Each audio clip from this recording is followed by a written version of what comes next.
สวัสดีเนาะสวัสดีเศร้า YouTube วันนี้เขาแบบมาเห็ดปลากระเตาเนาะปลากระเตาปลาซิวเนาะเอามาหยาแล้วก็ตำเฉพาะกี่คู่ตำเฉพาะกี่คู่เนาะทั้งไม่ใหญ่เพิ่นว่าดื่มเก่าเพิ่นเนาะ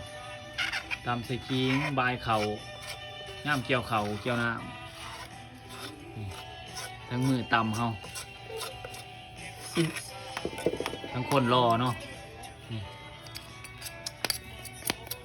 ย่างอยู่ได้นี่ย่างมันเดืองแบบที่เฮาอันนี้มีย่างอยู่บ่นี่สูตรย่างอยู่ได้มันเดืองย่างเนาะพี่น้องเนาะตรงได้ย่างให้มันเดืองมันจังเป็นตะกินเนาะมันจังหอมจังยั้งเพราะว่ามันลำร้ายมันกับแบบเป็นตะกินนะนี่เฮาต้องปั่นแปรๆเนี่ยนี่เนาะเพื่อว่าตากละให้มันหนามันไปล้างได้ล่ะโคกมันเดียวด้วยโตมันแห้งมันยั้งนะเอาไปตากมันก็แห้งดีเนาะทำยังไงเป็นเห็ด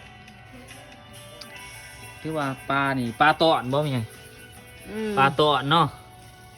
ปลาตอนปลาซิวปลาซิวปลารสมียังนี่ยังนี่อะไรเด็กอันนั้นเด็กดวดได้นี่เด็กอันโอ้โหนี่หมดเด็กดวดใช้มันอ่ะโอ้โหได้ได้เนี่ยนี่เนาะเด็กดวดกระตากระเตียไปอย่างน้ำนี่เด็กดวดปลากระเตาบางคนเขาก็ได้เขาก็ขายเฉยได้นี่เนาะที่ปั่นอีได้แน่ประกามง่ายไม่แน่ได้นี่3 เจ้าผู้ได้จังสิได้ซ้ำพี่น้องเลยบักชิ้นแน่ตอนบักชิ้นแน่นี่3 เจ้าผู้ได้จังไดซ้ำ4ผู้ได้4 เจ้า3 เจ้า4 เจ้าได้ซ้ำสิได้ซ้ำนี่เด้อพี่น้องเด้อตอนบักชิ้นแน่ตอนง่ายไม่ตอนไผ่ไร่อยู่นี่เอามาโหมกันนี่ระวังเล็กให้สิขาดเฮ็ดนะนี่เด็กอีเด้อบ่จักนี่โมเมนเนาะมีเด็กอีกโอ้ใส่เกลือนะบ่นี่ซะมามิดใหญ่ก่อนใหญ่ก่อนจับมันบ่แตกอันน่ะบ่เข้มบ่โตบ่เฮ้ยเข้มดอกที่เฮ็ดปลากระเตาเนาะแบบพื้นบ้านเฮาดึงออกกูแน่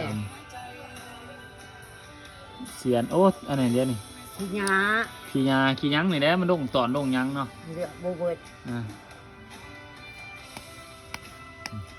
ตับแปรเอาไปตามันก็แห้งใบ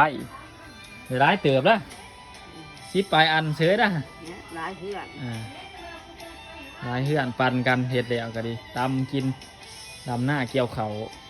ใส่ผ้ากี้ขู่